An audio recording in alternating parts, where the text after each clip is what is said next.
In the ancient days of our race, men were close to nature as a child to its mother.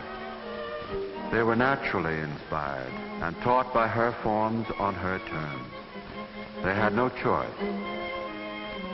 Sophistication came along with education, and science was used to wean or warp men away from the simplicity of that childhood.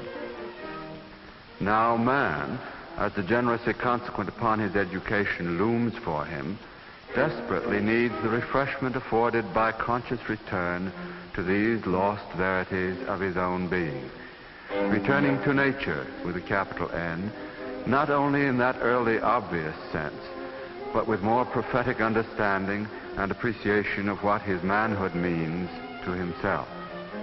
But, may I say, as a work of art, is as far beyond the primitive as our art and science of building is far beyond that of the barbarian. We are consciously aware of our relationship to environment in this our own time. But we shouldn't be too proud, or we fall.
Modeled with due reverence for that higher understanding of man, higher than the original simplicity of the barbarian, not copying his primitive forms at all, but consciously drinking the understanding that is love from the same sacred springs from which the barbarian drank unconsciously. The result would not be imitation, but inspiration, now enlightened and furnished in action, with more ample means to create significant symphony, where before only the natural resources of the barbarian existed.